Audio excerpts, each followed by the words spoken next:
Loki ate the hellfire serpent fruit, which is Jormungandr and Quetzalcoatl combined. It may not make any sense to you yet, but it all will. Just hear me out as I explain who these deities are and why it is the case. We know the elbaf royal family possessed a legendary devil fruit passed down generation after generation.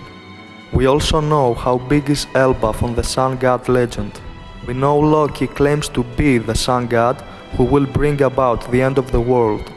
We also know that giants of elbaf give many different interpretations to the sun god. Some call him the god of liberation, others god of destruction. That could easily refer to how Luffy embodies both, but there is also a different reason, another sun god entity besides Nika. Now, I wanna point you to Skypiea, the sky island where we first heard about the sun god, as well as seeing Luffy in the Nika pose for the first time. Skypieans worshipped a serpent called Kashigami. Notice how Kashigami has strands like feathers. It's an important detail to keep in mind for later. In the panel where a woman is preparing to become an offering for that serpent, she claims to be cool about it as she would meet the sun god. Skypieans worshipped the serpent as sun god. We'll get to why that is later.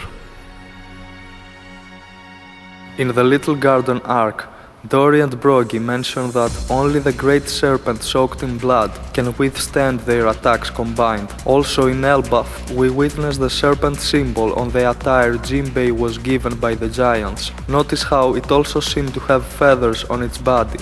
Giants of elbaf obviously have this serpent held in high regard, and we know elbaf is based on Norse mythology, so it makes sense that the great serpent soaked in blood, or hellfire serpent from their legends, is referring to Jormungandr, the serpent encircling Earth. We see a depiction of this serpent in Harley mural's right side, and in the left side there is a figure resembling Loki. Notice how they both have the same kind of belt wrapped around them, with the only difference being the direction of its pattern. The serpent on the mural also has plate-like protrusions on its body, like feathers. I discovered something very interesting that I haven't heard anyone mention about the serpent in the mural. Notice how in this spot right here, where the picture is cut, there is no empty space where there should be between the plate-like protrusions. Now, one could argue that part wasn't properly detailed, but I would argue that in such an important depiction like the Harley mural,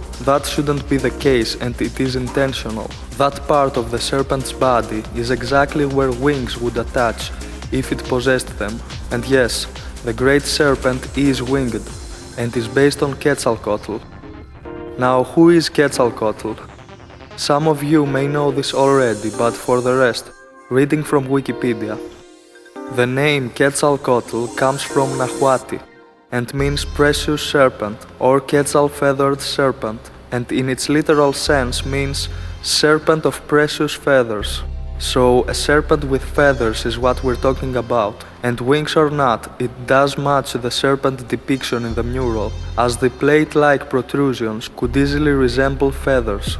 Furthermore, these feathers are commonly depicted in bright colors, and Loki's pink-purple hair would fit right in. Quetzalcoatl is a deity in Aztec culture and literature. Among the Aztecs, he was related to wind, Venus, and, pay attention, sun, merchants, arts, crafts, knowledge, and learning. He was also the patron god of the Aztec priesthood. He was one of several important gods in the Aztec pantheon.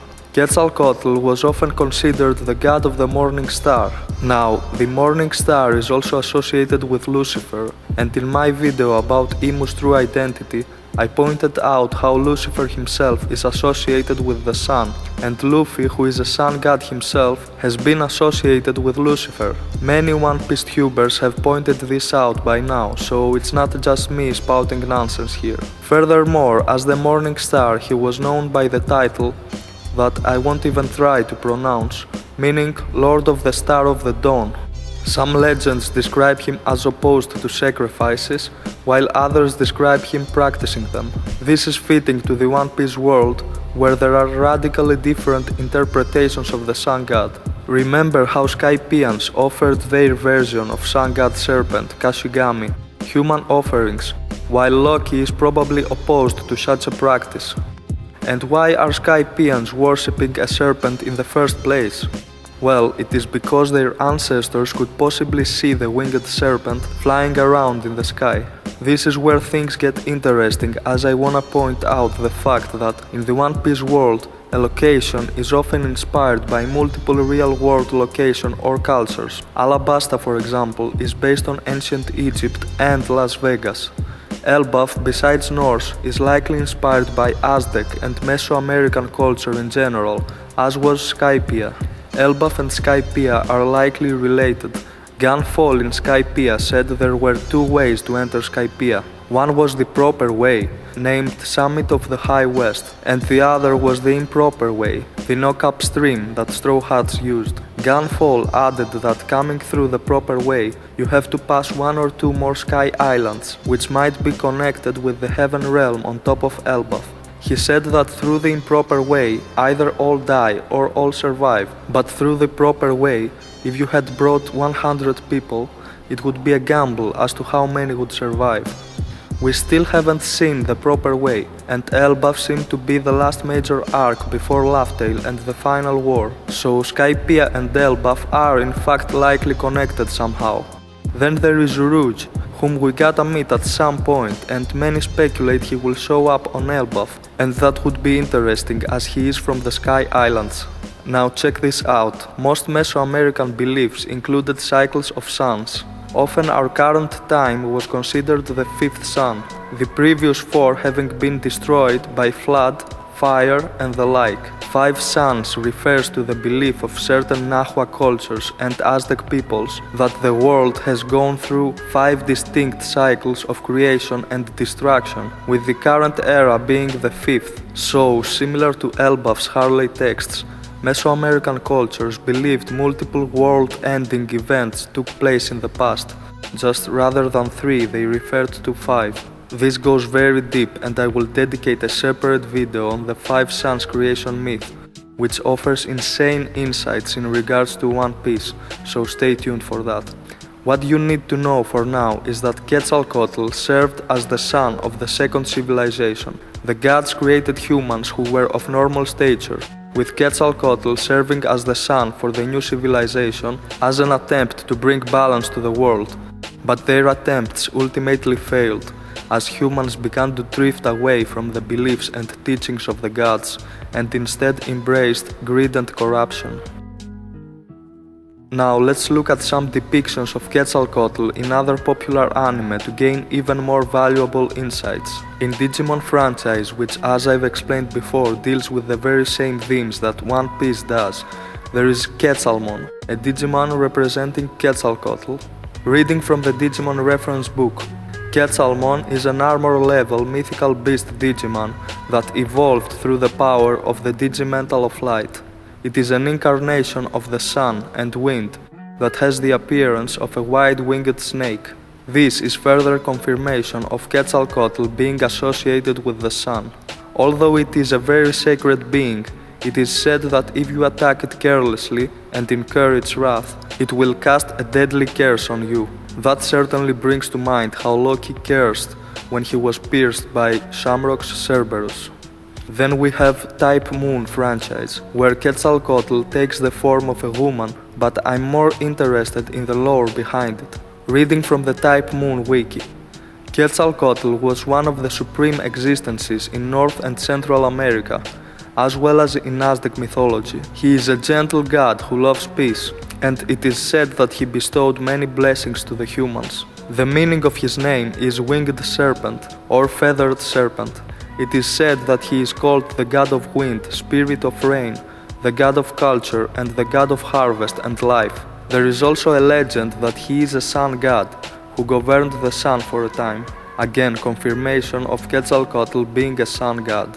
Moving on to Beyblade Fusion, there is another depiction of Quetzalcoatl as a winged serpent. And lastly, what I want to focus on is the Crimson Dragon from the anime Yu-Gi-Oh! 5Ds, a divine dragon based on Quetzalcoatl. Now, if I told you this dragon is called the Hellfire Serpent, wouldn't you believe it? Take a look at the symbol of the Crimson Dragon. Do you recognize it? It is the Ouroboros symbol of a snake biting its own tail, which is precisely the symbol associated with Jormungandr in Norse mythology. It is the reason why many speculated that the Grand Line is the corpse of that serpent encircling the earth. We see the Ouroboros symbol in the God of War Ragnarok logo as well, a video game that, as I explained in another video, inspired the elbaf arc. The Ouroboros is precisely what the symbol on Jinbei's elbaf attire alludes to as well. Therefore, a marriage of the Jormungandr and Quetzalcoatl deities is already a thing in a popular anime such as Yu-Gi-Oh! 5Ds, which has plenty other connections with One Piece to begin with that I will go into in other videos.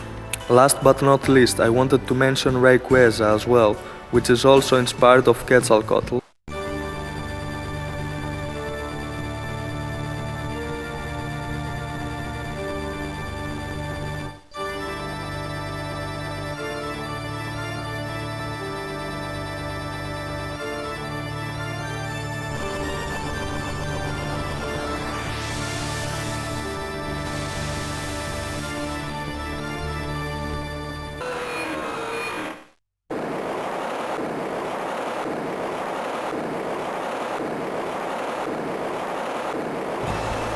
So there you have it, it's clear the Great Serpent soaked in blood, or Hellfire Serpent, is Jormungandr combined with Quetzalcoatl.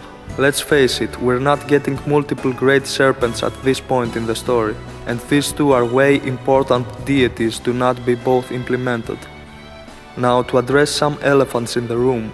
Some fans are under the impression that Monkey D. Dragon is the one to be Quetzalcoatl. And I could see it, but someone also gotta have the overpowered Wind Logia ability. And for the reasons I mentioned before, I'm 90% certain Loki is Quetzalcoatl.